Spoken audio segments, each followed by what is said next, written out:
তিনি gorak shalo hai no hai bodol khlai shal choyakare kok pirlai ka 45 kamalpur assembly by khobjak tipra motha ni adongrok aro phai manjak phaika khwai political district secretary topon debor mate TWF secretary shopna debor mate TWF khwai district member bukhuk binota debor makon sungte aro phai manjak phaika tipra motha TWF YTF ni warriors rock henke nai tong dinorok choyakare chinio mangflino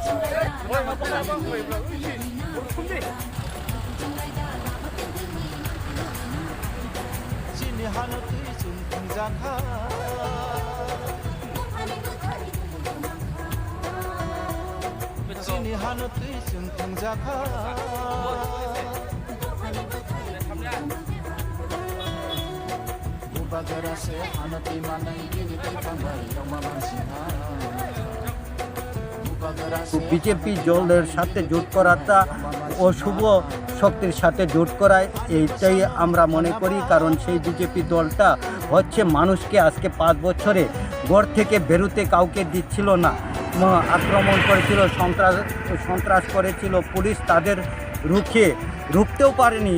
যে ত্রিপুরা রাজ্যে কেন তারা এই কাজগুলা করছে, আমরা প্রতিটা contingency থেকে তাদের নাম নোট করে দিয়েছি, প্রতিটা ব্রাঞ্চে দিয়েছি, যে সিভিল ব্রাঞ্চে আমরা দিয়েছি, যে তাদের নাম দিয়েছি। তারপরেও তারা বলছে, তারা আক্রমণ করছে, আমরা কি করব, তোমরা চেঞ্জ করো। এটা গণতান্ত্রিক পদ্ধতি নয়।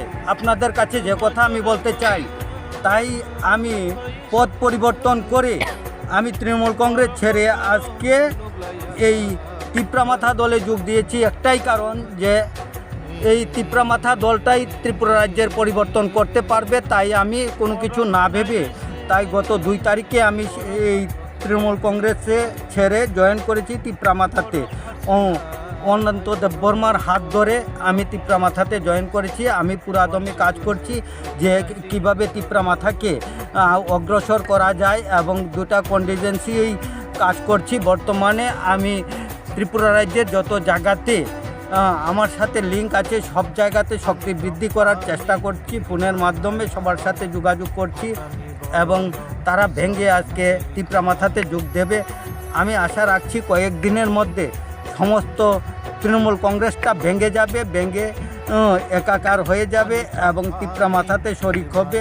আমার সাথে সোনামুড়া বলুন, ধর্মনগর বলুন, খুদ রাজধানী আগরতলা বলুন, কৈলাসহর বলুন, ধনপুর বলুন, সব জায়গা থেকে যোগাযোগ করছে। আমি তাদেরকে কিভাবে দলের মধ্যে আনতে পারি সেই আশা আকাঙ্ক্ষা রাখছি, এবং আমার দলের ঊর্ধ্বতন কর্তৃপক্ষের সাথে আলাপ আলোচনা করে তাদেরকে কিভাবে দলে আনা যায় সেই চেষ্টাই করছি। আগামী দিনে আমাদের দলের শ্রীবৃদ্ধি হয় এই আশা আকাঙ্ক্ষা রেখে আমার আলোচনা শেষ করছি। মোবাগরা লংদে।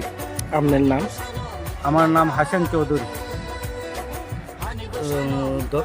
সাউথ মানিক ভান্ডার গ্রাম পঞ্চায়েতের যে ওয়ার্ডগুলো আছে, সমস্ত ওয়ার্ডে মোটামুটি আমরা পৌঁছে যেতে পেরেছি।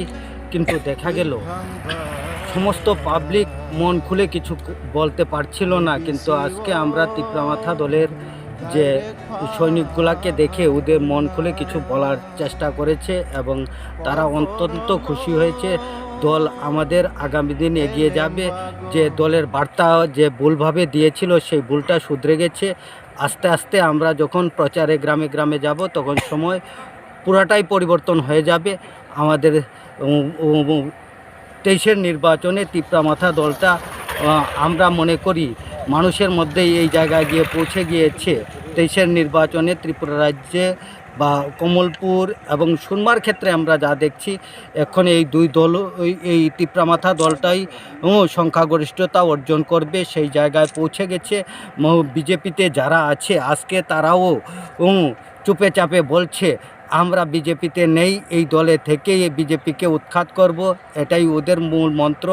এই হিসাবে আমরা বলতে চাই আগামী 23-এর নির্বাচনে তিপ্রা মাথা দলটা বিপুল সংখ্যাগরিষ্ঠতা নিয়ে ত্রিপুরা রাজ্যে আসবে, এই আশা আকাঙ্ক্ষা আমি ব্যক্ত করছি। জনগণের অভিপ্রায় দিয়ে আমি এটাই জানতে পেরেছি, এজন্য এই কথাগুলো বলছি যে এই তিপ্রা মাথা ত্রিপুরা রাজ্যে আসবেই, এটা কেউ রোধ করে রাখতে পারবে না। বিজেপিও দুর্বল তিপ্রা মাথার সাথে জোট করার জন্য। বিজেপির কর্মীরা আকুল আগ্রহে আছে যে তিপ্রা মাথাকে কিভাবে সঙ্গে নেওয়া যায়। আমাকে কিছু কিছু কর্মী বলেছিল 5 তারিখে তিপ্রা মাথার সাথে জোট হবে। অমিত শাহ এসে আমাদের যুবরাজ প্রদ্যুৎ কিশোরের সঙ্গে আলোচনা করেই ঘোষণা করবেন যে ত্রিপুরা রাজ্যে জোট হবে। কিন্তু আমরা জানি, আমাদের দলের বার্তা অনুসারে আমরা জানি যে ত্রিপুরা রাজ্যে কখনো জোট হবে না। বিজেপির সাথে জোট হলে আমাদের দলের ইতিবাচক সাড়া পাবে না। আমাদের দল অন্য যে কোনো দলের সাথে জোট হতে পারে, এতে আমাদের কোনো আপত্তি নেই, কিন্তু বিজেপি দলের সাথে জোট করাটা অশুভ শক্তির সাথে জোট করায়, এইটাই আমরা মনে করি। কারণ সেই বিজেপি দলটা হচ্ছে মানুষকে আজকে 5 বছরে ঘর থেকে বেরোতে কাউকে দিচ্ছিল না, আক্রমণ করেছিল, সন্ত্রাস করেছিল, পুলিশ তাদের রুখতেও পারেনি। যে ত্রিপুরা রাজ্যে কেন তারা এই কাজগুলা করছে, আমরা প্রতিটা কন্টিজেন্সি থেকে তাদের নাম নোট করে দিয়েছি, প্রতিটা